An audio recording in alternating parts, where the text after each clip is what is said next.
Gracias a Dios en esta mañana. Hoy voy a subir.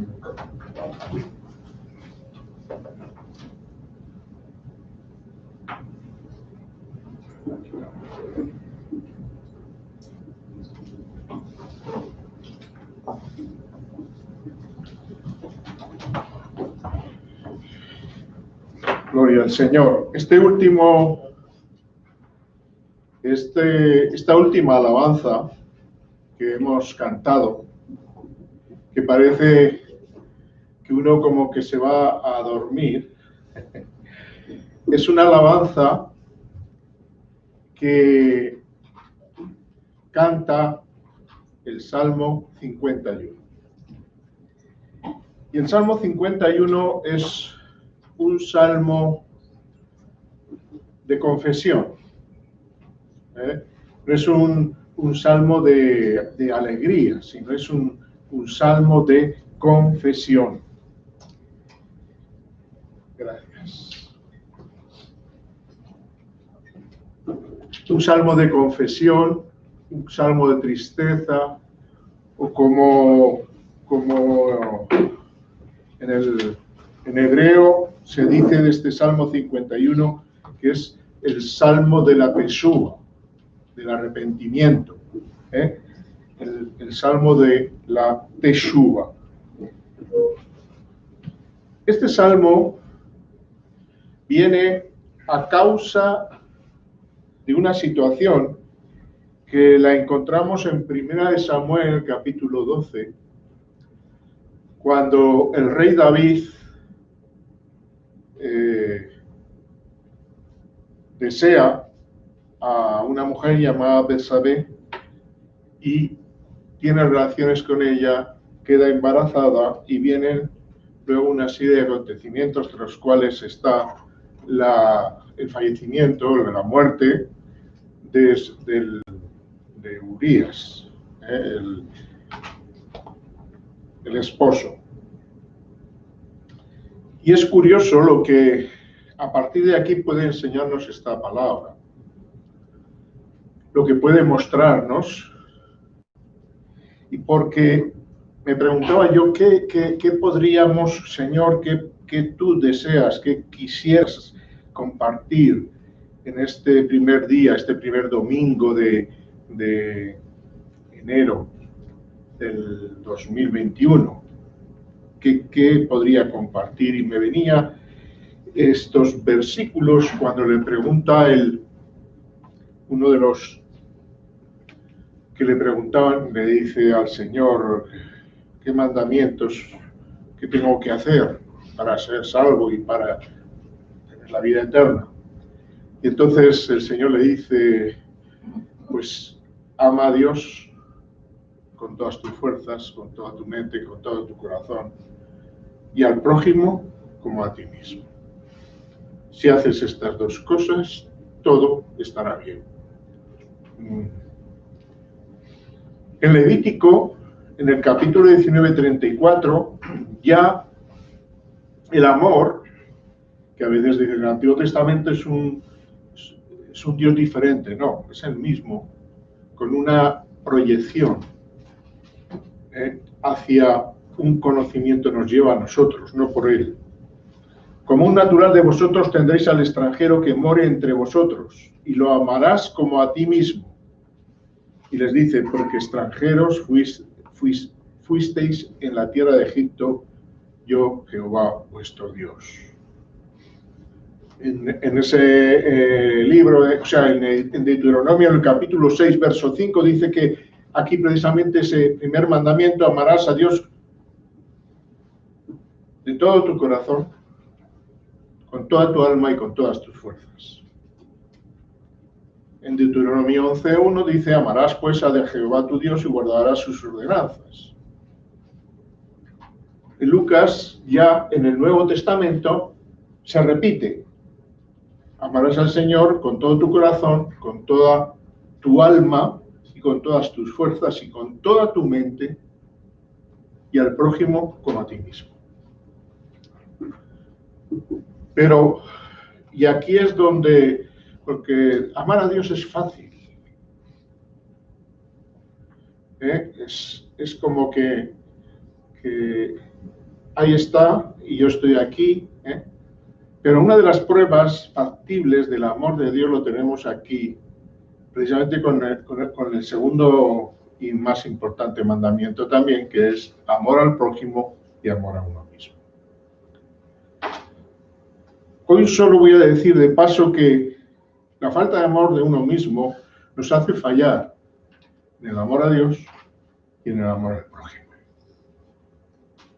Y con referencia al amor al prójimo, quisiera trasladaros algo que es esencial, fundamental para que nuestra vida esté libre.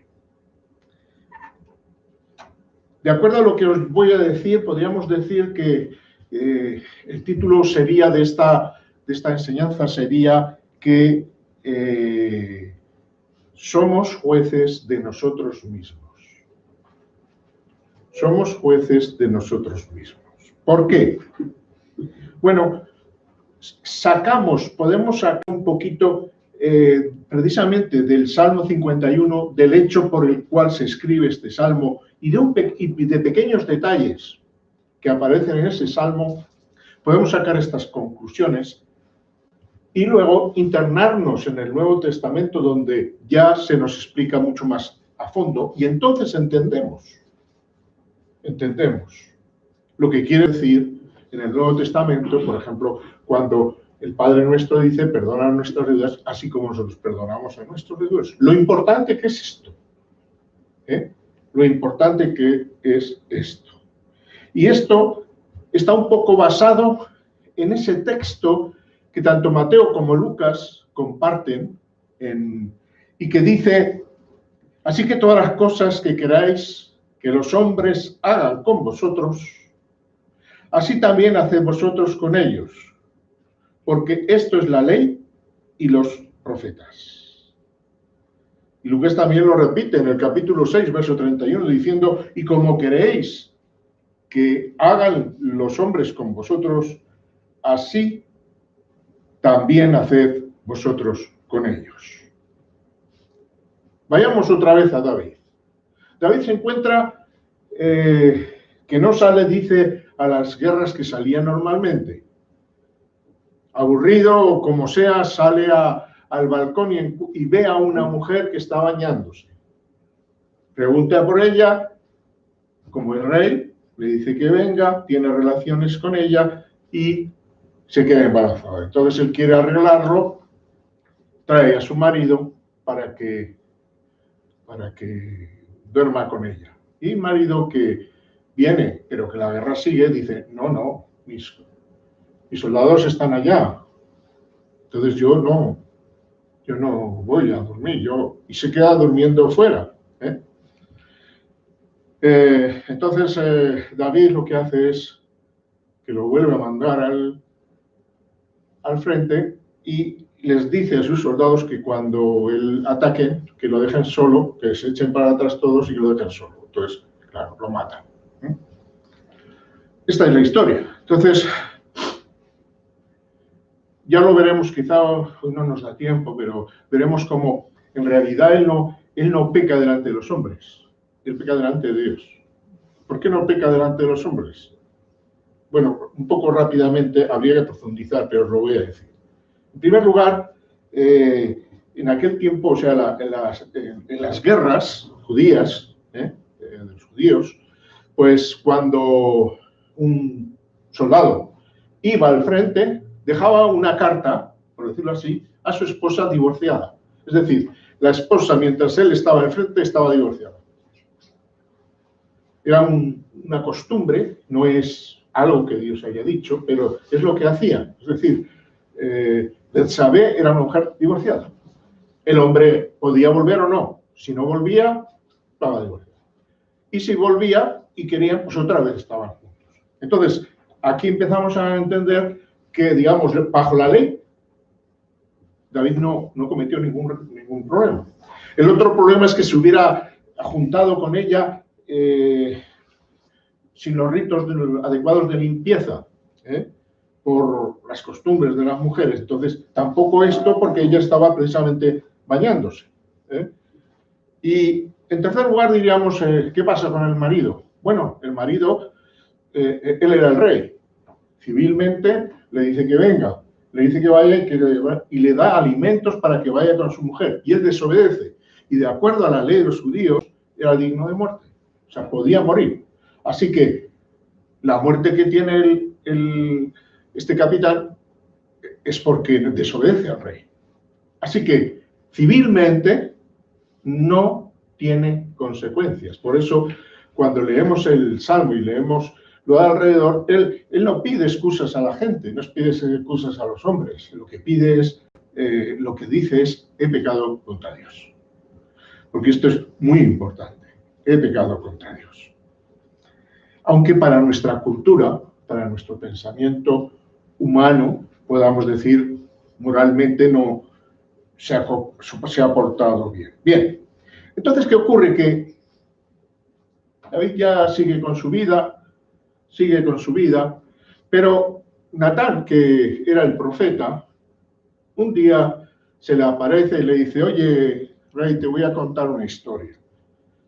Un hombre rico, tiene muchos rebaños, mucho de todo, y otro era un pobre que solo tenía una pieza de rebaño.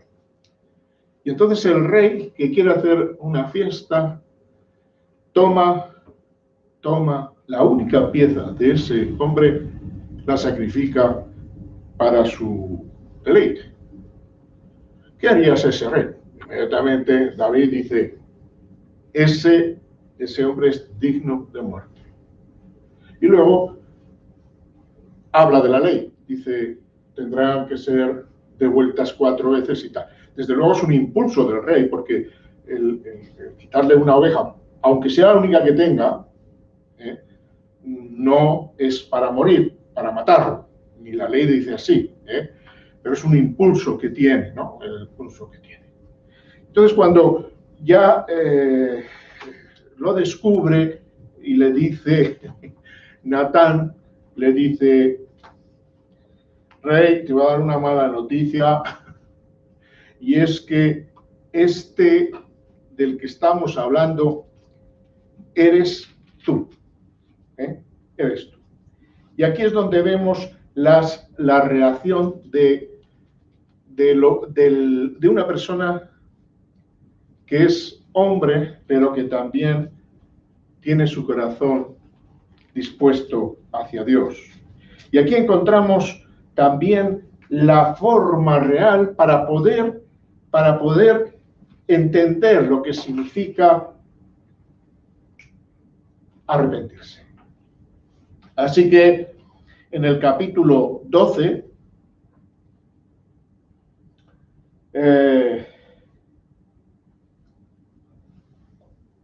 aparece esta guerra de los filisteos y aparece todo lo que había ocurrido respecto a lo que había acontecido, ¿no?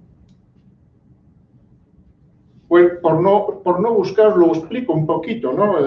Resulta que el Señor le dice esto, o sea, Natán le dice, tú eres ese hombre. Y entonces, ¿qué hace David? Dice, he pecado contra Dios.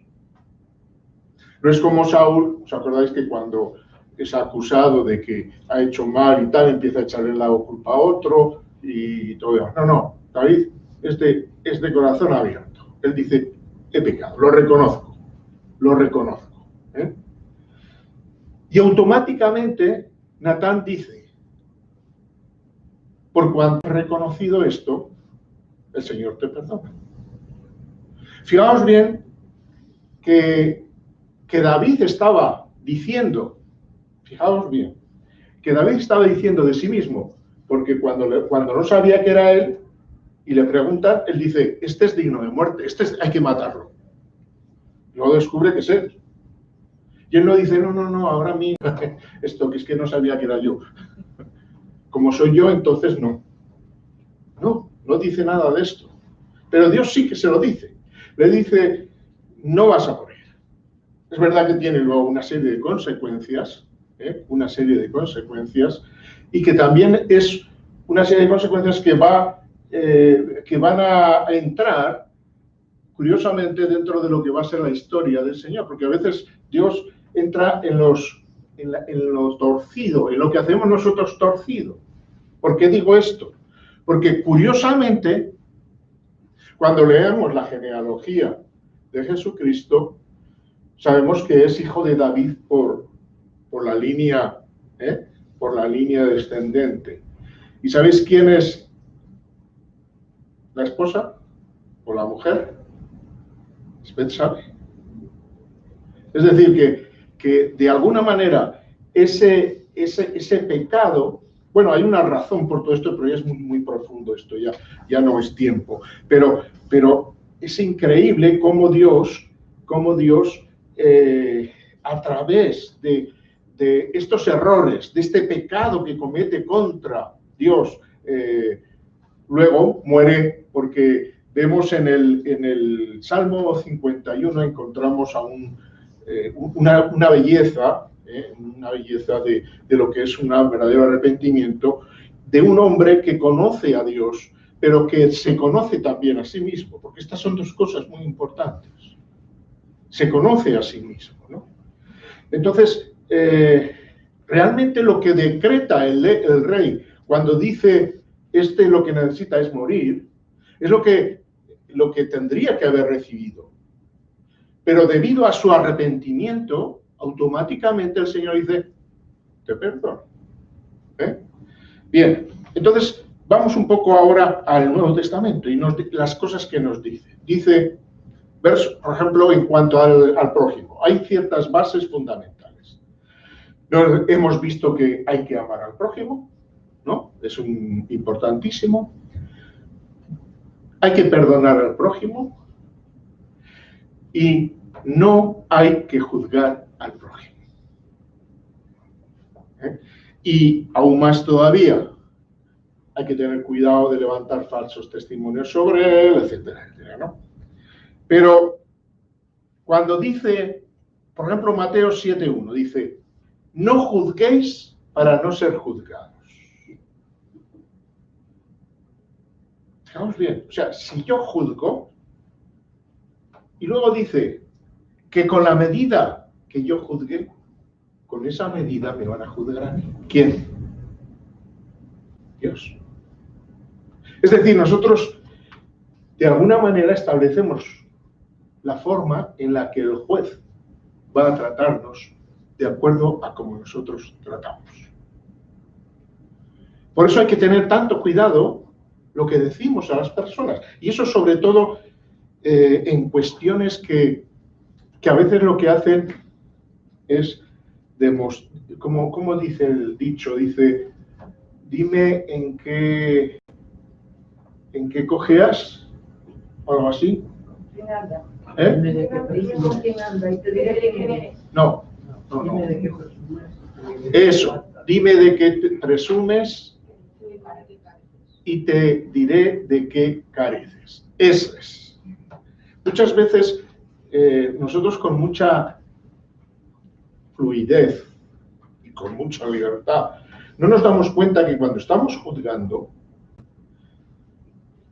cuando no hemos sido llamados para juzgar y cuando estamos juzgando a alguien sobre algo, lo que estamos es emitiendo juicio, estamos convirtiéndonos en jueces, ¿no?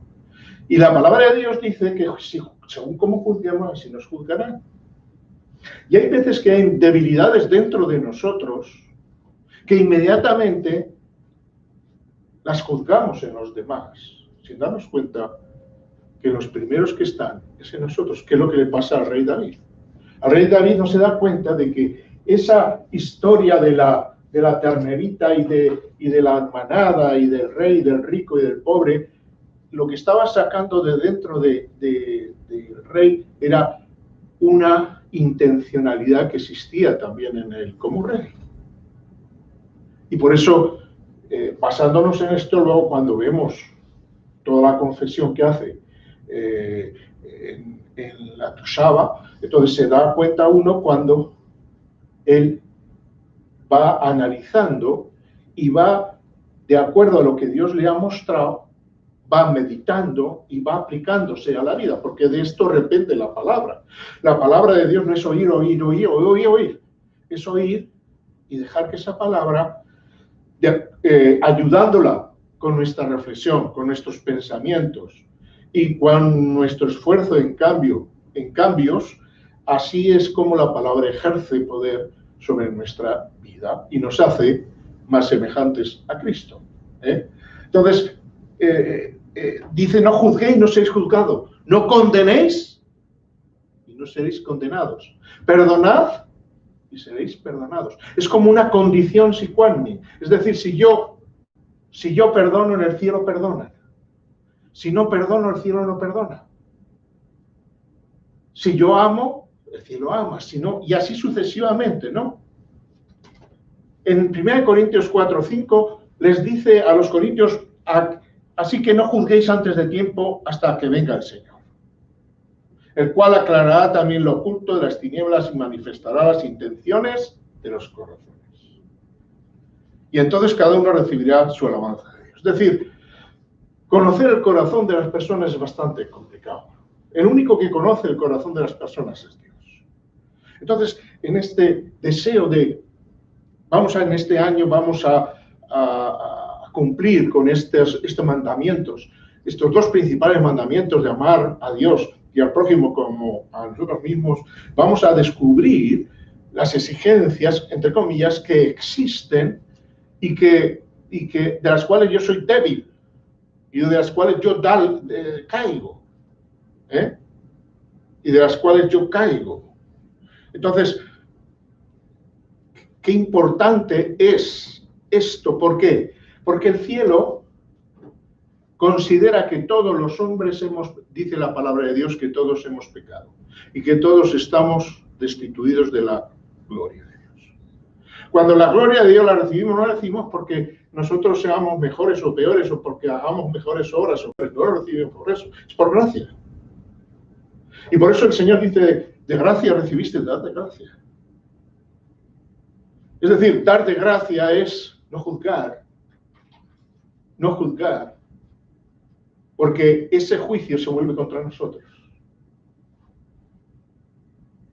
Ese juicio se vuelve contra nosotros. A veces nos ponemos, nos airamos. Ciertamente, por ejemplo, ahora, pues, uno no puede evitar ver en Argentina como la aprobación de otro país más, del aborto, pues ver a esas mujeres saltando y brincando. ¿Por qué? Porque pueden matar a un bebé. Eso es incomprensible, pero de acuerdo a mi actitud de deseo hacia esas personas, es posible que eso sea lo que me dé a mí. De la forma que juzgue, en ese caso, como yo también tengo debilidades, que a esa a lo mejor no lo es, pero como he dicho antes muchas veces, precisamente la debilidad que yo señalo es la que yo principalmente tengo. Pero si no es así, aún así, cuando yo señalo una debilidad, tengo que tener cuidado de cómo juzgo a esa debilidad. ¿Por qué? Porque como yo también tengo debilidades, de la misma forma que yo juzgo las debilidades de los demás, seré juzgado yo en el cielo por esas debilidades. Indudablemente me dirás, no, pero está el arrepentimiento. Claro que sí. Claro que sí. Pero es que a veces nosotros nos consideramos con derecho de decir, vaya, no sé qué, esto no sirve para nada, etcétera, etcétera. Y nos quedamos tan panchos. Cuando en realidad, como hizo David, cuando se nos muestra cómo somos nosotros, lo que tenemos que decir es, perdóname, Señor. Y deberíamos también pedir perdón cuando juzgamos a personas, aunque tengamos razón en lo que decimos. Pero el juicio no nos corresponde a nosotros, sino le corresponde a Dios. Y en todo caso, y esto es un poquito más profundo, el juicio justo se hace en el Espíritu. Pero lo que no podemos hacer es creer que como yo soy cristiano, ya voy a estar en el Espíritu, juzgar en el Espíritu todas las cosas de una manera clara. Porque en muchas ocasiones yo sigo siendo yo y voy a juzgar inadecuadamente. Así que, por eso el Señor habla de amar a vuestros enemigos. Por eso dice que si te dan una mejilla, que pongas la otra. Porque si te le vuelves a dar tú, ya no hay justicia que hacer ahí. Ya has hecho tu justicia, la propia. Si te quitan la capa, si te quitan y tú quitas. Todo ello está relacionado con ese propósito de Dios que va más allá de lo que es humano. Porque humanamente, hermanos, nos acostumbramos a vivir de una manera, tenemos costumbres según el país a nuestra manera, pero a la hora de la verdad es que no hacemos las cosas como Dios quiere. Porque si somos hijos de Dios, si pertenecemos a ese mundo, tenemos que vivir como el mundo. Entonces, por ejemplo, no sé, dice en el Lucas 6:34, si prestáis a aquellos de quienes esperáis recibir, es decir, si estamos haciendo algo para que recibamos con esa capacidad que tenemos dice la palabra de Dios, ¿qué mérito tenéis? Recordar que nuestros méritos ya no los hacemos para nosotros mismos o para el mundo, los hacemos para Dios. Porque ya no vivimos para nosotros, sino vivimos para Dios. Así que dice, y si prestáis a aquellos a quienes esperáis recibir, ¿qué mérito tenéis? Porque también los pecadores prestan a los pecadores para recibir otro tanto. Es decir, es verdad, es que en el mundo, y a veces nosotros mismos decimos, hay gente buena, pero lo bueno del mundo es malo en Dios. Cuando uno que es bueno se convierte al Señor y sigue siendo bueno, pero no es cristiano, no es un hijo de Dios. ¿Por qué? Porque el escalón siguiente es ser como la palabra de Dios dice, que no es ser bueno, sino es ser un hijo de Dios. En Lucas 6:35 dice, amad pues a vuestros enemigos y haced bien y prestad, no esperando de ello nada. Vamos a ver, este es un concepto totalmente extraño, ¿no? Pero dice, y será vuestro galardón grande, y seréis hijos del Altísimo. ¿Por qué? Porque Él es benigno con los ingratos y los malos. Todo esto, ¿qué es lo que nos dice? Lo que nos está diciendo es que debemos de tener el carácter de Dios. Que tenemos que comportarnos como se comporta Dios. Como se comportaría Dios si estuviera, bueno, como se comportó Cristo cuando estuvo aquí, ¿no? Por eso, qué bueno que Dios nos está advirtiendo, ¿no? Y nos lo dice de una manera muy intensa. Y sobre todo, David fue uno de los que mayormente nos lleva a este punto, en ese desgraciado incidente, pero que Dios lo toma y lo convierte en algo grande. Y que Dios hace de ese incidente un ejemplo para nosotros. Porque realmente David, cuando se da cuenta de que él mismo no está pidiendo, no, solo se arrepiente.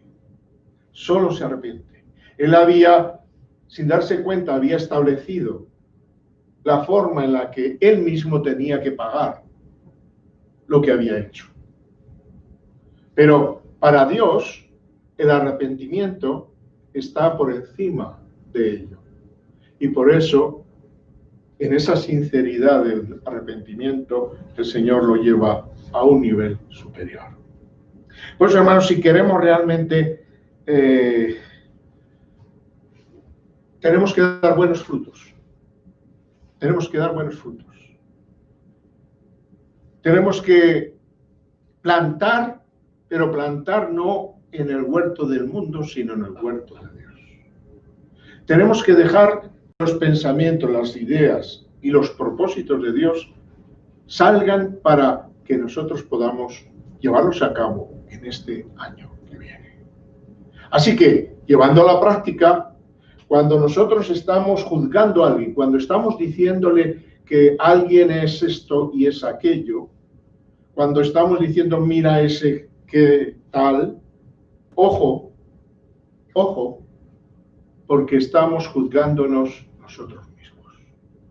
Y a lo mejor ni nos damos cuenta, porque no hemos sido llamados nosotros a juzgar. Hay un juez ya determinado.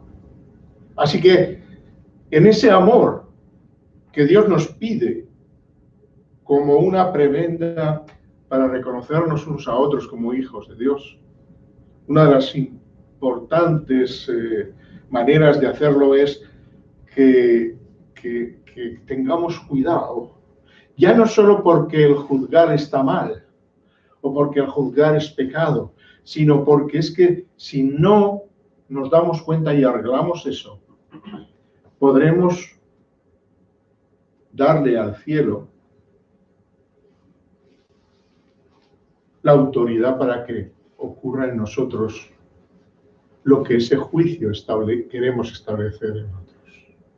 Por eso yo digo, Señor, ¿no será por eso porque a veces la iglesia cristiana hay tanta desgracia? A veces. ¿No será porque estamos mirando mucho la paja en el ojo del otro sin percibirnos, que es otra manera que Dios lo tiene que decir, del tronco, del madero que llevamos en el nuestro, ¿no? Así que, hermanos, qué bueno que podamos, no sé, recibir de Dios esa actitud benevolente de dar gracia, de buscar, porque fijaos bien que me viene esa mujer que es sorprendida en el momento del adulterio, que va a ser apedreada, ¿no? Y cómo lo trata el Señor, escribiendo y todos ya preparados con las piedras. Le preguntan y él dice, bueno, pues el que esté sin pecado, que tire la primera piedra. Tirar la primera piedra sería juzgar precisamente. ¡Se lo merece! Hay veces que tiramos piedras físicas y otras tiramos piedras verbales. Piedras de nuestra forma de hablar y juzgar, ¿no? ¿Qué dice el Señor? ¿Quién es el que estaba allí? El que estaba allí en la Biblia le llama juez de vivos y de muertos. Y ese juez de vivos y muertos, ¿qué dice de esa mujer? Esa mujer que había sido sorprendida en un pecado. No es que la llevaron y era inocente, no, era culpable. Pero ¿qué dice este señor? ¿Qué dice este hombre que está ahí? ¿Dónde están los que te acusaban? Y luego él dice, ni yo te acuso. Ni yo te acuso. Vete y no piques más. En primer lugar, las piedras caen de los bolsillos de las manos de aquellos que iban a tirarlos, porque el Señor se enfrenta consigo mismos, que es la parte importante que no debemos de olvidar. No somos dignos. No, uno puede hacer algo horrible, bien, pero dentro de lo... Y nosotros le ponemos medidas, es que esto es muy horrible y esto es menos horrible. Pero para Dios, lo horrible es horrible. Así que debemos tener cuidado de juzgar. Estábamos hablando, no sé, el otro día del tema de la eutanasia, y yo digo, realmente, hombre, yo no estoy de acuerdo con la eutanasia, pero yo no sé qué haría en unas situaciones concretas de vida, ¿no? Esto no justifica que esté bien mi decisión, porque si tomo una decisión de quitarme la vida no está bien. Pero aún así yo sé que soy pecador, que soy débil, y que si en esos momentos la fortaleza de Dios no viniera sobre mí, es muy posible que fuera el primero que dijera. ¿Por qué? Porque es lo fácil, es lo cómodo. Y más de una ocasión en mi vida, situaciones difíciles, yo he dicho, Señor, llévateme. Un suicidio divino. ¿Entendéis? Entonces, la debilidad de los hombres es nuestra también, en un mayor y menor medida. Siempre nos tenemos que preguntar si yo hubiera nacido en no sé dónde, en otro lugar. Vemos en Nigeria, en otros países donde los niños de 7, 8 años nos enseñan ya, les dan un Kalashnikov, les enseñan a disparar y a matar. Y crecen así. ¿Podemos juzgar a esos niños? Hermanos, este es el punto principal. Creo que la Iglesia ha perdido el enfoque de Cristo. Él vino a salvar lo que se había perdido. Y ha dejado a su Iglesia para que haga eso. No a condenar. Él vendrá un día a condenar, pero ahora no. Ahora Él está para salvar. Y nosotros, a veces como Iglesia, lo que hemos hecho es condenar. Condenar. Y no es la intención de Dios. Por eso hacemos bien. Hacemos bien. Ya no solo por el hecho de que esa es una forma correcta de actuar, sino por los perjuicios que trae hacia mi vida, los perjuicios que trae en mi vida, porque yo estoy firmando, por decirlo así, estoy firmando el decreto de juicio hacia mí. Si yo estoy juzgando a una persona que ha hecho mucho mal, pero la estoy juzgando malamente, con grandes y malos deseos, eso es lo que se va a volver a mí. ¿Por qué? Porque yo, en mi capacidad o en la capacidad de los hombres, es posible que no tenga o que no llegue a ese supuesto pecado. No es que él ha pecado más que yo, pero ¿acaso yo no tengo también pecado en el cual debo de ser juzgado? Cuando el Señor en el Padre Nuestro dice, perdónanos nuestras deudas como nosotros perdonamos a nuestros deudores, ahí no hace una clasificación de deudas y dice, perdónanos nuestras deudas, y nosotros perdonamos a nuestros deudores, sí, pero ojo, hasta aquí. Eso es lo que parece que decimos nosotros. Sí, yo voy a perdonar a mis deudores, pero ojo, hasta aquí. Esto no lo puedo perdonar. Reconocemos y reconoceremos que somos personas.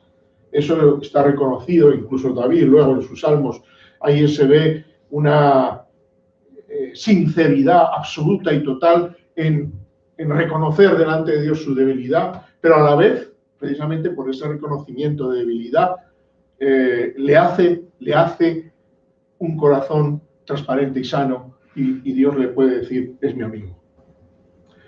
Así que, hermanos, ayudémonos a nosotros mismos, primero. Porque cuando estamos juzgando a alguien, cuando incluso chismorreamos de otro, ¿no? Dice en el verso, y termino con este versículo, Santiago 4:11 dice, hermanos, no murmuréis los unos de los otros. El que murmura del hermano y juzga a su hermano, murmura de la ley y juzga la ley. Pero si tú juzgas a la ley, no eres hacedor de la ley, sino juez. Y nosotros no hemos sido llamados a ser jueces y aplicar la ley. Somos hacedores, cumplidores de la ley. Por lo cual no podemos decirle a la gente cómo tiene que hacerlo.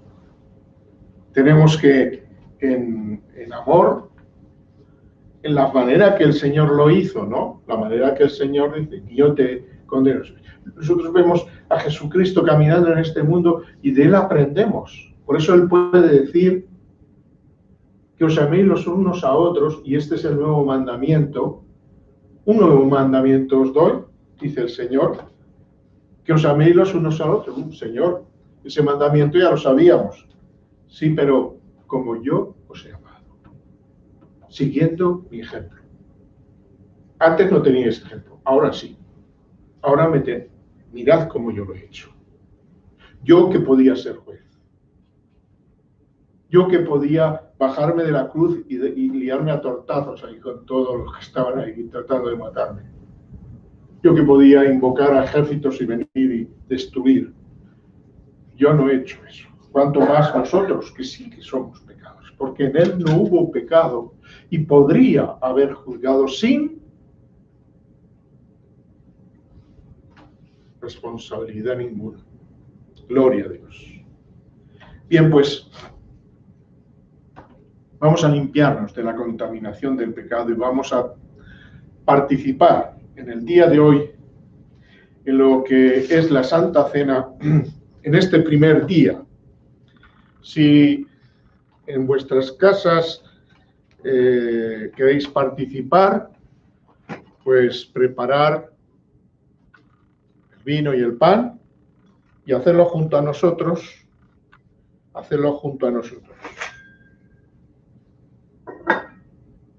Entregaremos, aquí vamos a entregar 2 vasitos. Uno con pan, si no hay más que, y otro con el vino. Entonces, vamos a esperarnos a realizar juntos esta conmemoración que nos habla tanto sobre lo que Dios hizo y que gracias a lo que hizo Dios podemos hablar así hoy. Gloria a Dios. Bien, vamos allá pues. A ver con ayuda Isabel, ¿nos ayudas? Y si es posible, Ana también, puedes dejar el trasto, tomar los elementos y guardarlos.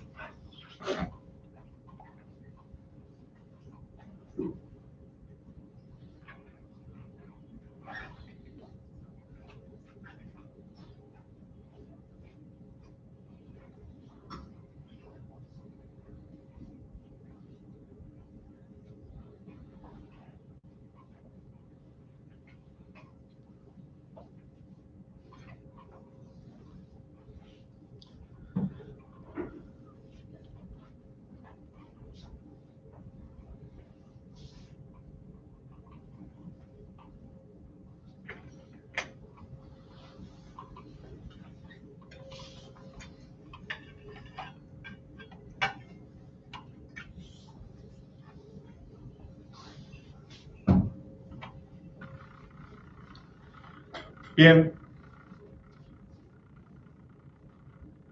si queréis tener abierto 1 Corintios 11, vamos a repasar algunos aspectos que nos hablan en este contexto.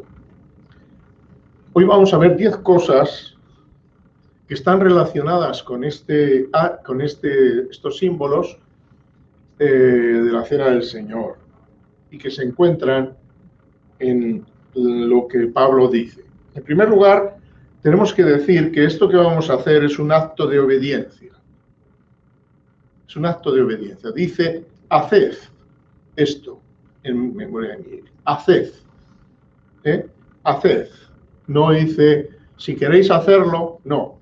haced esto en memoria de mí. Es decir, es ordenada por Jesús como un acto obediente de recuerdo. Número 2, es un acto de identificación. Es decir, lo que estamos comiendo es la cena del Señor. Nos identificamos con Jesucristo en este acto. ¿Por qué? Porque esta cena solo es para aquellos que le conocen. Él nos invita a esta cena para que la recordemos una y otra vez, porque somos sus hijos. Él nos identifica. En tercer lugar, es un acto de pacto. Un pacto ya sabéis lo que es, ¿no? Entonces dice, esta copa es el nuevo pacto. Es un pacto nuevo. Hubo pactos que Dios hizo en el Antiguo Testamento y antiguamente, pero ahora es el nuevo pacto en la sangre de Jesús. Es un pacto con la sangre de Jesús. Yo pacto con Jesús y le digo, tu sangre me va a servir porque me va a limpiar de mis pecados, cosa que no se ha podido hacer hasta ahora, porque la sangre de los animalitos que antiguamente se sacrificaban, eso no limpia. Eso era como un vendaje de momento para que viniera el verdadero vendaje. Es un acto de participación conjunta, ¿no? Es un acto de participación porque la Biblia y la palabra le llama comunión. Eso es lo que es decir, es más allá de lo que significa el verbo participar. Debo tener comunión, porque es una comunión horizontal y vertical. O sea, que es la comunión. La comunión es una unión común, ¿no? Compañerismo, pero compañerismo no por nosotros, sino alrededor de Jesucristo. Es un acto de acción de gracias, porque dice que habiéndolo partido, dio gracias, hablando del pan, habiéndolo partido, dio gracias. Es un acto de representación. Es mi cuerpo, dice. Representa la sangre y el pan representan, no son, pero representan el cuerpo y la sangre de Jesucristo. Es un acto de conmemoración. Dice, haced esto en memoria de mí. Es una observancia conmemorativa. Es un acto de examen. 1 Corintios 11, 28 dice, examínese cada uno a sí mismo y coma así. Es decir, un momento de examen referente a todo lo que hemos hablado. De pronto, algo nos dice el Señor que tenemos que arreglar. Bueno, no hace falta que lo hagamos ahora si no podemos, pero hay que por lo menos marcar el propósito de hacerlo. Es un acto de proclamación, porque dice que todas las veces que comamos esto, proclamamos la muerte del Señor hasta que Él venga. Y por último, es un acto de anticipación. Es decir, proclamamos antes de que Él venga. O sea, proclamación y anticipación. Proclamamos la muerte del Señor hasta que Él venga. Es una cuestión de expectativa. Los que participamos en esto tenemos la expectativa de que esto que estamos haciendo no lo vamos a tener que hacer siempre, sino que vendrá un día en el cual el mismo Señor estará en una gran cena muy diferente, como nos dice la palabra de Dios. Muy bien, pues vamos a participar de los elementos y vamos a hacerlo en orden.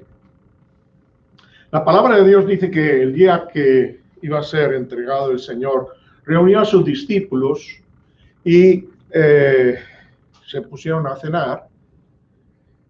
Y en un momento dado cortó el pan y lo bendijo.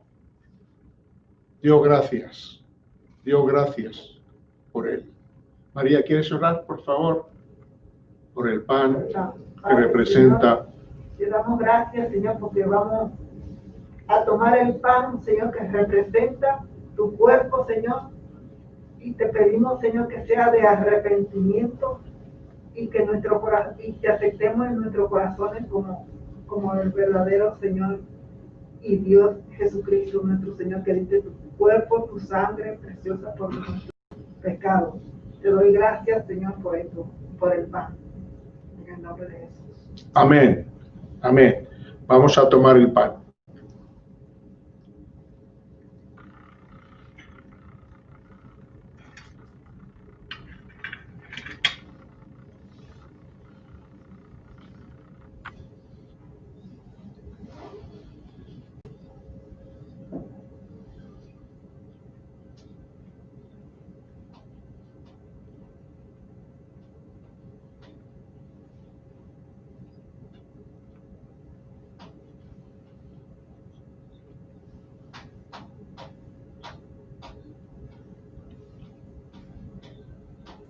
Nos sigue diciendo la palabra que una vez que hubieran cenado, el Señor tomó la copa de vino y, ofreciéndosela a sus discípulos, les dijo: tomad, bebed, esta es mi sangre, el nuevo pacto.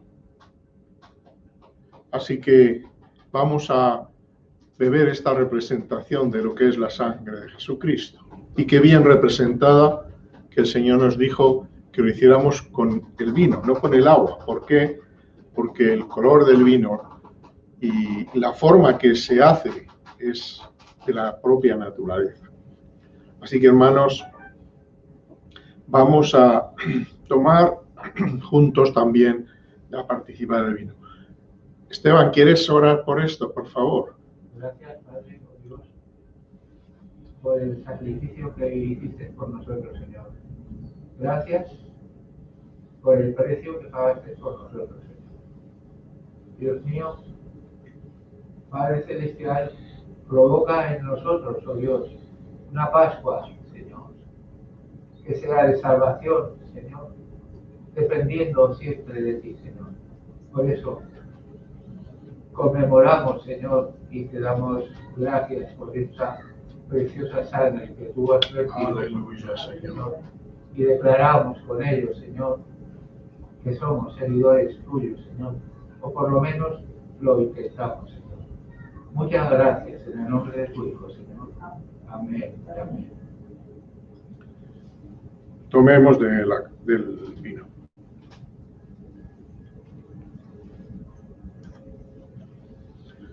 Así que, como hemos dicho antes, el Señor dijo que todas las veces que hiciéramos esta participación, la muerte y la venida del Señor estamos anunciando hasta que Él venga.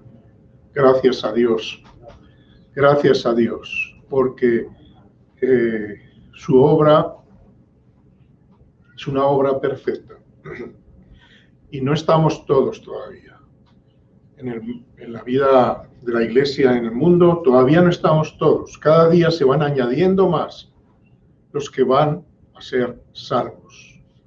Oremos para que Dios siga hablando también aquí, alrededor nuestro, amigos, vecinos, familiares, y que puedan entender el significado del Evangelio.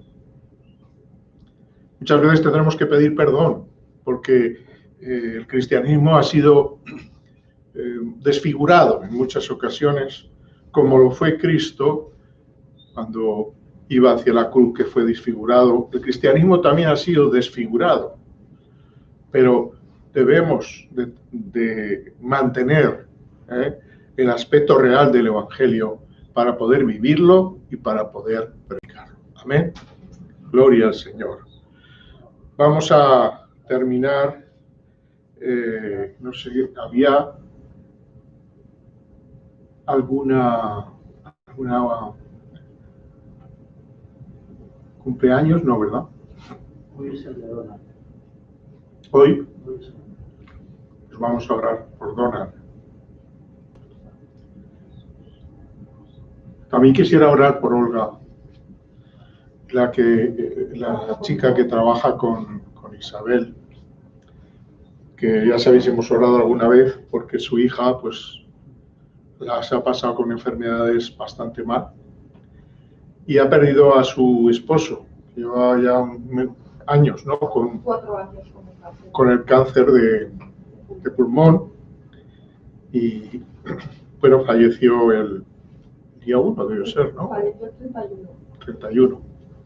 Entonces, realmente vamos a orar y que Dios te dé palabras de consuelo y, no sé, que te convierta en un ángel para ella. La verdad que me la has dado, ¿eh? Sí. Llevamos unos días complicados, pero la presencia de Dios está en mi tienda y con eso. Amén. Amén. Amén. Gracias, Señor. Gracias.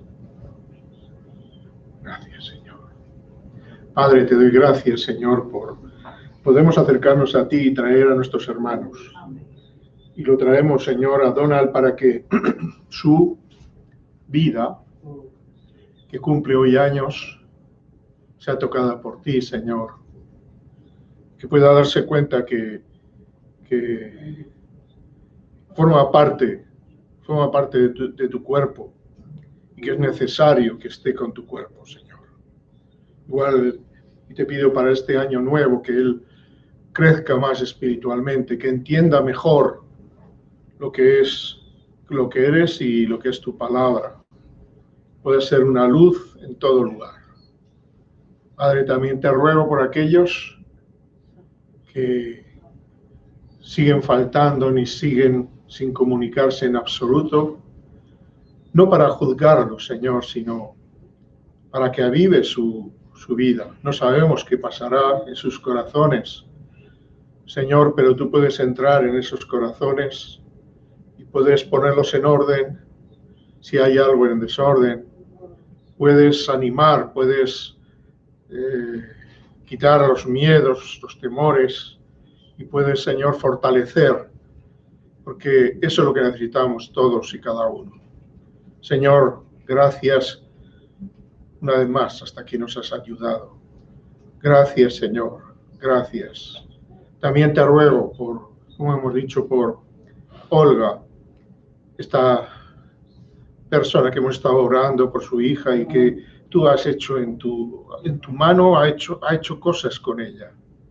Yo te ruego especialmente para que toques su vida en esta pérdida de su esposo, que habrán sido 4 años muy duros, pero ahora necesita, Señor, un abrazo fuerte. Ayuda a Isabel que sea en tus manos y tus brazos y tus palabras. Ayúdanos también en el trabajo, Señor, para que el trabajo no se resienta. Oh Dios, envía, Señor, tu consuelo, tu fortaleza. Tú eres el mejor pañuelo para nuestras lágrimas, Señor. Gloria a ti, bendícelos, Señor. Gloria a tu nombre, Padre. Te ruego por los del COVID, porque las campanadas, ni la champán, ni la uva ha cambiado nada del COVID. Seguimos igual en este sentido. No puedo decir igual porque cada día es diferente, Señor, pero sigue esta problemática. Pero también tú sigues por encima de todas estas problemáticas. Y a ti nos entregamos en esta mañana y a ti te pedimos que nos sigas guiando cada minuto, cada segundo de este nuevo año, que podamos ser mucho más útiles para ti. Que, como hemos visto, dejemos de juzgar los unos a los otros. Seamos, Señor, conscientes de que el primer pecador somos cada uno, ya que vivimos con nosotros mismos. Ayúdanos a entender esto, a dar de tu gracia, no de tu condenación, a dar de tu amor, Señor, no de tu odio, a dar de tu libertad, no de tu esclavitud. Ayúdanos, Señor, a ser de los que rompen las cadenas y no los que las ponen. Ayúdanos, Señor, que espiritualmente podamos ser útiles para tu gloria. Gracias, Padre, por mis hermanos y hermanas. Desde aquí envío una bendición a los que están también comunicados. Gracias también por Esteban verlo hoy con nosotros, que tú lo has cuidado. Sabemos, Señor, que es tu cuidado lo que hace que él siga adelante por muchos años, porque tú estarás con él, Señor. Fortalécelo, anímalo y que esto no le produzca sino el estar más avivado, más lleno de ti, Padre. Gracias, Señor. Protégenos del virus, ayúdanos a ser cautos y ayúdanos a seguir predicando tu palabra. Gracias por todo. Despídenos ahora de esta reunión, pero que tu presencia siga con nosotros. En el nombre de Jesucristo, amén. Que Dios nos bendiga a todos y nuevamente que feliz y bendecido año nuevo, 2021.